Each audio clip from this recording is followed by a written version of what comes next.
नमस्ते। हर हर महादेव। Hello everyone. दोस्तों, आप सभी का मिस्टिकल रीडिंग 999 में एक बार फिर से मैं तहे दिल से स्वागत करता हूं। आई होप आप सभी बहुत अच्छे होंगे, स्वस्थ होंगे, मस्त होंगे।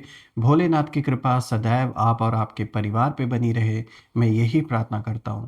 तो चलिए दोस्तों, एक नई रीडिंग की शुरुआत करते हैं और हर बार की तरह ये भी एक general, collective and timeless reading होने वाली है, जिसे आप कभी भी सुन सकते हैं। जितना रेजोनेट करे उतना ही एक्सेप्ट करें, बाकी का जाने दें। तो चलिए इस रीडिंग को शुरू करने से पहले हीलिंग आप सभी लोगों के लिए। हे भोलेनाथ, जो भी मेरे व्यूवर्स इस वीडियो को देख रहे हैं, जहाँ से भी देख रहे हैं, उनके इर्द गिर्द, घर परिवार के अराउंड जो भी नकारात्मक ऊर्जा मौजूद है, वो इसी क्षण अपने ओरिजिन पे सेंडर की ओर 100 टाइम्स मल्टीप्लाई होके वापस लौट जाए। All the negative energies go back to the sender. All the negative energies go back to the sender. चलिए शुरू करते हैं इस रीडिंग को। Dear divine, dear angels and sister, हे महादेव, प्लीज़ गाइड करें जो भी इस वीडियो को देख रहे हैं उनके लिए क्या मैसेजेस है, क्या गाइडेंस है, प्लीज़ शेयर करें। Dear divine, dear angels and sister, हे महादेव, प्लीज़ गाइड करें जो भी इस वीडियो को देख रहे हैं। सबसे पहला कार्ड दोस्तों यहाँ पर आया है 10 ऑफ पेंटिकल्स। ओके।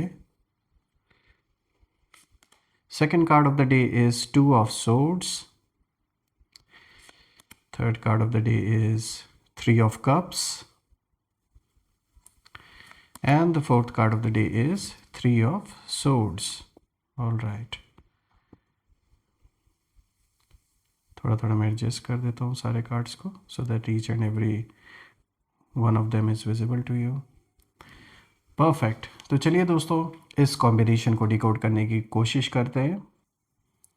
तो शुरू करते हैं दोस्तों। आज का जो सबसे पहला कार्ड यहाँ पर आया है, दिस इज 10 ऑफ पेंटिकल्स। दोस्तों, ये कार्ड साफ इशारा दे रहा है कि आपने अपनी लाइफ में स्ट्रॉन्ग फाउंडेशन बना ली है। कहीं ना कहीं बहुत समय से जो आपने मेहनत की है, खून पसीना अपना जो आपने लगाया है, तो आज कहीं ना कहीं एक बहुत ही मजबूत फाउंडेशन अब आपने बना ली है। Family, respect, stability, long term security सब धीरे धीरे शेप ले रहा है आपके जीवन में।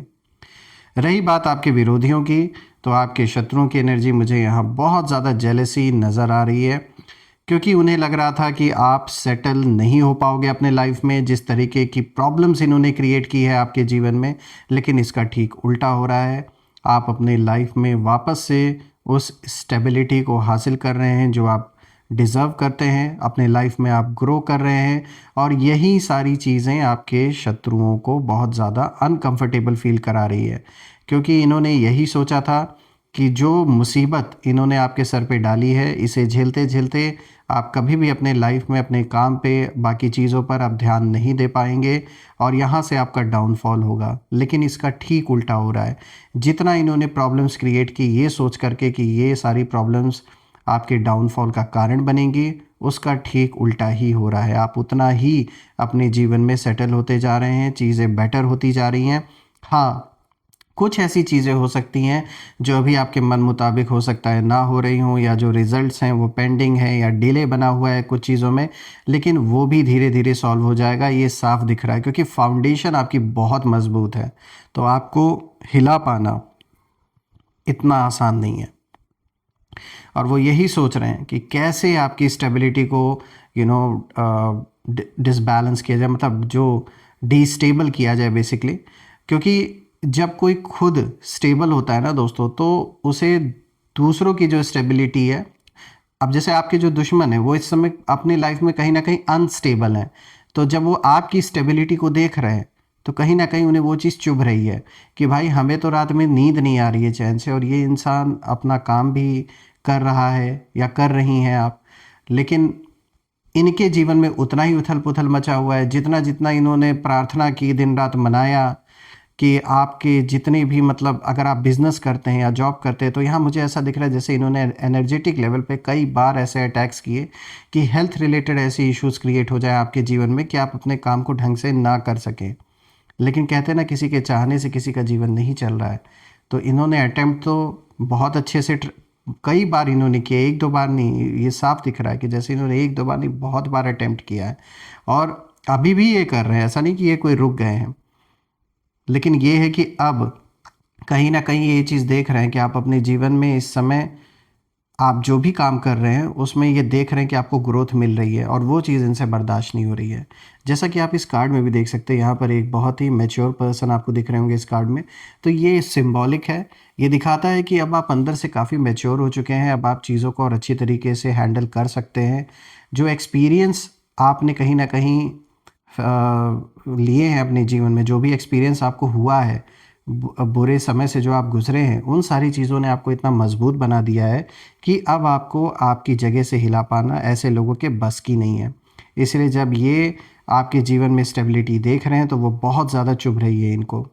ये देख रहे हैं आप और भी अब ग्राउंडेड हैं पहले से कई गुना ज़्यादा, और ये ना दिन रात कंपेयर कर रहे हैं आपके जीवन को अपने जीवन से।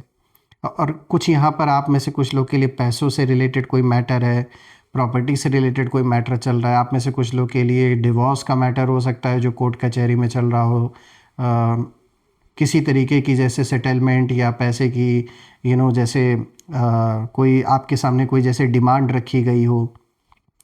आप में से कुछ लोगों के लिए ये एक ऐसा समय भी हो सकता है जहाँ पर जो आपके विरोधी हैं वो फाइनेंशियली बहुत बड़ा चैलेंज फेस कर रहे हैं। कहीं ना कहीं उन्होंने अपने पैसे ऐसे लुटाए हैं आपको बर्बाद करने के चक्कर में कि अब इनके पास वो धन ही नहीं रह गया है। कहते हैं ना, धन की इज़्ज़त यानी माँ लक्ष्मी की इज़्ज़त जो नहीं करते हैं वो उनके यहाँ उस घर में टिकती भी नहीं है, उस घर को ही छोड़ देती हैं। तो कुछ ऐसा ही हुआ है आप में से कुछ विरोधियों, जो आपके विरोधी हैं उनके साथ। देखिए, शांति का जो पर्दा है ना वो गिर चुका था, लेकिन शत्रु का जो असली खेल है वो अब शुरू होने वाला है। यानी अब बिकॉज़ ये बहुत ज़्यादा डेस्परेट हैं, समय इनके अकॉर्डिंगली इनके पक्ष में काम नहीं कर रहा है, तो ये कुछ डेस्परेशन में कोई ऐसे कदम उठा सकते हैं जिससे कि कोई नया प्रॉब्लम आपके जीवन में पैदा हो। हालाँकि मुझे ऐसा दिख नहीं रहा है कि इनका कोई भी इशू जो ये क्रिएट करने की सोच रहे हैं उससे कोई बहुत बड़ा इम्पैक्ट आपके जीवन में पड़ने वाला है, लेकिन फिर भी मैं यही आपसे रिक्वेस्ट करूंगा कि आपको थोड़ा सा सतर्क रहने की ज़रूरत है। क्योंकि कहते हैं ना, जब दिए की लौ बुझने वाली होती है तो वो और भी तेज़ी से फड़फड़ाती है। तो कुछ ऐसा ही सिचुएशन आपके विरोधियों के जीवन में चल रहा है, या जिन्होंने भी आपसे दुश्मनी इस समय ठान रखी है, उन्हें पता है कि वो अंत के बहुत करीब पहुंच चुके हैं। इसीलिए वो कुछ डेस्परेट होकर, डेस्परेशन में आके कुछ ऐसा कदम उठा सकते हैं जो बिल्कुल इलॉजिकल हो, लेकिन आपको थोड़ा अलर्ट रहने की ज़रूरत है। बात करते हैं यहाँ पर टू ऑफ सोर्ड्स की, जो कि दूसरा कार्ड आया दोस्तों। यहाँ पर देखिए, ये कार्ड साफ दिखा रहा है कि इस समय जो शांति बनी हुई है आपके शत्रुओं की ओर से, ये सब दिखावे की शांति है। अंदर ही अंदर जो कॉन्फ्लिक्ट है वो पनप रहा है, अपने उच्च स्तर पे कहीं ना कहीं पहुँच चुका है। और ये कार्ड बहुत पावरफुल है। ये कार्ड बताता है कि जो आपके विरोधी हैं, जो शत्रु हैं, वो इस समय कहीं ना कहीं भ्रमित हैं, कंफ्यूज्ड हैं, और वो दो रास्तों के बीच में कहीं ना कहीं अटके हुए हैं। एक साइड इनको ये रास्ता दिखा रहा है कि भाई छोड़ दो, आगे बढ़ो, तो दूसरी साइड इनको ये इनके मन में बातें डाल रहा है कि नहीं, अभी एक और मूव बाकी है, अभी हम पीछे नहीं हट सकते, हमारा ईगो ही इतना बड़ा है कि हम पीछे कैसे हटे। तो देखिए, two of swords blind fold दिखाता है यहाँ पे, जैसा कि इमेज में भी आप देख सकते हैं। तो मतलब वो सच को देखना नहीं चाहते हैं, उन्हें ये एक्सेप्ट ये कर ही नहीं पा रहे हैं। वो लोग एक्सेप्ट कि अब एंड आ चुका है और अब कुछ नहीं हो सकता, इस चीज़ को एक्सेप्ट नहीं कर रहे हैं। और उन्हें पता है कि आप अब पहले जैसे नहीं रहे, लेकिन वो ये चीज़ एक्सेप्ट नहीं कर पा रहे हैं। ये न्यूट्रल दिखने की कोशिश कर रहे हैं, ऐसा दिखावा करेंगे कि जैसे ये कितने शांत हैं, कोई भी रिस्पांस ना देना, कहीं बाहर जहाँ पे दिखना चाहिए उन्हें वहाँ ना दिखना, ये सब केवल दिखावा है। अंदर ही अंदर स्ट्रैटेजी ये फिर से बना रहे हैं। और ये जो साइलेंस है, ये पीस नहीं है दोस्तों, ये प्रिपरेशन है इनकी, क्योंकि इन्हें पता है कि अब ये एंड के बहुत करीब पहुंच चुके हैं। इसीलिए डेस्परेशन में आकर ये कुछ ना कुछ फिर से करने की सोचेंगे। बात करते हैं थ्री ऑफ कप्स की दोस्तों। यहाँ पर ये जो तीसरा कार्ड है, ये 3 ऑफ कप्स का कार्ड साफ दिखा रहा है कि बात सिर्फ 2 लोगों तक सीमित नहीं है दोस्तों। यहाँ मैं देख पा रहा हूँ कि कुछ डिस्कशन ग्रुप में भी हो रहा है आपके बारे में। ऐसा नहीं है कि ये सिर्फ 1 या 2 लोग हैं, बल्कि उससे ज़्यादा है। एक ग्रुप जैसे मुझे यहाँ दिख रहा है जिसमें आपके बारे में बातें हो रही हैं। हंसी मजाक के बीच में आपके नाम का जिक्र हो सकता है, कंपैरिजन हो सकता है, प्लानिंग हो सकती है। लेकिन याद रखिए दोस्तों, 3 ऑफ कप्स सपोर्ट भी दिखाता है। ये कार्ड दिखाता है कि आपके आसपास भी ऐसे लोग हैं जो जेन्युइनली आपके लिए खड़े हैं, और यहाँ पर एनर्जी बैलेंस हो रही है जो कि साफ दिख रहा है। रही बात शत्रुओं की, तो शत्रु यही सोच रहे हैं कि ग्रुप प्रेशर कहीं ना कहीं क्रिएट करने की ये सोच रहे हैं कि मतलब ज़्यादा से ज़्यादा लोगों के साथ आपके ऊपर प्रेशर क्रिएट किया जाए खड़ा करके। लेकिन उन्हें ये नहीं पता है कि हर ग्रुप में हर कोई लॉयल नहीं होता। कुछ ऐसे भी पत्ते हैं जो इनका साथ सिर्फ दिखावे के लिए दे रहे हैं। कुछ ऐसे लोग हैं इनके ही ग्रुप में जो सिर्फ दिखावे के लिए शुरू शुरू में हो सकता है इनके साथ कुछ समय तक वो खड़े भी रहे हों, लेकिन जब उनको भी लगा कि ये लोग मतलबी हैं, तो हो सकता है कि ऐन वक्त पे यहाँ पे कुछ लोग इनका भी साथ छोड़ें जिस ग्रुप पे ये इतना ट्रस्ट कर रहे हैं। बात करते हैं 3 ऑफ सोर्ड्स की दोस्तों। यहाँ पे ये जो 4th कार्ड आया है 3 ऑफ सोर्ड्स, ये कार्ड कहीं ना कहीं हार्ट ब्रेक और बिट्रेयल को दिखाता है। लेकिन यहाँ जो एनर्जी है वो उल्टी चल रही है, यानी कि जो शत्रु है वो कहीं ना कहीं इमोशनली यहाँ हर्ट मुझे नज़र आ रहे हैं। इसी चीज़ से, इसी दौर से आप भी गुजरे हैं। लेकिन आज की डेट में जब हम इस पूरी रीडिंग को देख रहे हैं, तो ये आपके विरोधियों के लिए मुझे नज़र आ रहा है कि ये बहुत ज़्यादा इमोशनली हर्ट है। उन्हें लगा था कि वो कंट्रोल में है, लेकिन अब कहीं ना कहीं उन्हें ये फील हो रहा है कि जो कंट्रोल है वो उनके हाथ से निकल चुका है। और इनकी जो ईगो है, इस ईगो को कहीं ना कहीं चोट लगी है। और ये जो ईगो है जब हर्ट होता है ना, तो इम्पल्सिव डिसीजन इंसान लेने लगता है। तो कुछ ऐसा ही यहाँ होता हुआ नज़र आ रहा है दोस्तों। 3 ऑफ सोर्ड्स कहीं ना कहीं वार्निंग भी है। इमोशनल रिएक्शन से आपको बचना होगा। इमोशंस में बहकर रिएक्ट आपको नहीं करना है, क्योंकि ये कहीं ना कहीं आपके इमोशंस पर ही वार करने की कोशिश करेंगे। कुछ ऐसी चीज़ें बोल सकते हैं जो इन्हें पता है। जैसे कोई अगर कमज़ोरी इन्हें पता है, ख़ास करके जहाँ पर इमोशनल कनेक्शन है आपका, वहाँ पर कहीं ना कहीं ये चोट पहुँचाने की कोशिश करेंगे। इसलिए थोड़ा आपको काम रहने की ज़रूरत है, क्योंकि इनका जो पेन है अंदर ही अंदर, वो इन्हें कहीं ना कहीं गलत कदम उठाने पर मजबूर कर सकता है। इस समय इनको कम अंदर से दर्द नहीं हो रहा, बहुत हो रहा है, क्योंकि इन्होंने लड़ाई ठानी तो बहुत मतलब जोश में थी, खूब अच्छे से लड़ने की कोशिश भी की आपसे, लेकिन जो हासिल करना चाह रहे थे वो हासिल इन्हें हुआ नहीं। इसीलिए कहीं ना कहीं जो अब इनके अंदर का गुस्सा है वो और भी कई गुना ज़्यादा मल्टीप्लाई हो चुका है। इसीलिए मैंने यहाँ पर ये चीज़ बोला कि आपको थोड़ा सा सतर्क रहने की ज़रूरत है दोस्तों। जब मैं सारे कार्ड्स को देख रहा हूँ तो मैं एक चीज़ यहाँ देख पा रहा हूँ कि जो शांति का एक दौर था, जो फेज़ था, वो कहीं ना कहीं ख़त्म हो चुका है, और अब एक क्लैरिटी का फेज़ शुरू हो रहा है। जो भी आपके विरोधी हैं ये कंफ्यूज्ड भी हैं, जेलस भी हैं, इमोशनली बहुत ज़्यादा डिस्टर्ब्ड हैं, लेकिन आप मुझे स्टेबल और भी नज़र आ रहे हैं, और भी ज़्यादा अवेयर नज़र आ रहे हैं। मेंटली आप कहीं ना कहीं प्रिपेयर्ड हैं, और जो वो अब ये जो खेल है, ये जो पूरा का पूरा गेम इन्होंने रचा है आपके इर्द गिर्द, वो अब कहीं ना कहीं खुले में सामने दिखेगा, खुले में आने वाला है। और जो हिडन टेंशन है वो भी सामने आएंगी। बस एक बात याद रखिए दोस्तों कि आपको लड़ाई नहीं लड़नी है ऐसे लोगों से, आपको बस स्टडी रहना है। जो अप्रोप्रिएट स्टेप्स है उन्हें उठाएं। लड़ाई लड़ने के बहुत से स्तर होते हैं, इनके लेवल पे उतरने की ज़रूरत नहीं आपको है। देखिए, जब सामने वाला खुद अंदर से टूट रहा हो ना, तो वो आपकी सबसे बड़ी जीत है कहीं ना कहीं। अब ये अंदर से टूट रहे तो ये आपकी ही जीत है, और आपके लिए एक शांति कहीं ना कहीं दिख रहा है कि जीवन में अब आप उस शांति की ओर बढ़ रहे हैं। हाँ, असली खेल जो है वो शुरू हो चुका है, लेकिन इस बार जो चेस बोर्ड है, उस चेस बोर्ड पर आपकी पोजीशन कई ज़्यादा स्ट्रांग है, क्योंकि आपने पेशेंस रखा बहुत समय तक। इसीलिए अब उस पेशेंस का जो रिज़ल्ट है वो कहीं ना कहीं मिलने का वक्त करीब आ चुका है।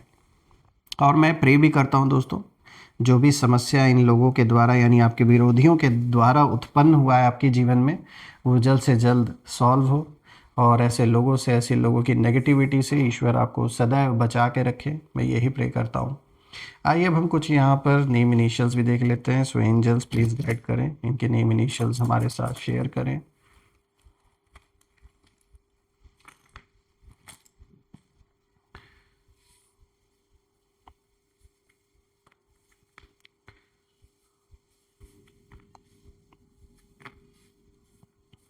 सो फ्रेंड्स यहाँ पे ये रहे नेम इनिशियल्स आपके सामने. So we have OZCTJRN. आप मुझे कमेंट में ज़रूर लिखिएगा कि क्या ये नेम इनिशियल्स इनके नाम के साथ मैच हो रहे हैं या नहीं, और कमेंट में ज़रूर मेंशन करिएगा. I claim healthy wealthy life, I claim abundance which you definitely deserve. दोस्तों आपके प्यारे प्यारे कमेंट्स के लिए बहुत बहुत धन्यवाद. आपने जो भी सहयोग इस चैनल को दिया है, जो भी कंट्रीब्यूशन आपने सुपर थैंक्स या यूपीआई के थ्रू दिया है, मैं प्रे करता हूँ कि वो अनलिमिटेड टाइम्स मल्टीप्लाई होके आप सभी को वापस मिले. दोस्तों यही थी आज की रीडिंग. हम फिर से एक नई रीडिंग में दोबारा मिलेंगे. तब तक अपना और अपने परिवार का ध्यान रखें. हर हर महादेव. जय माँ काली. जय भोलेनाथ. जय माँ कामाख्या देवी की जय.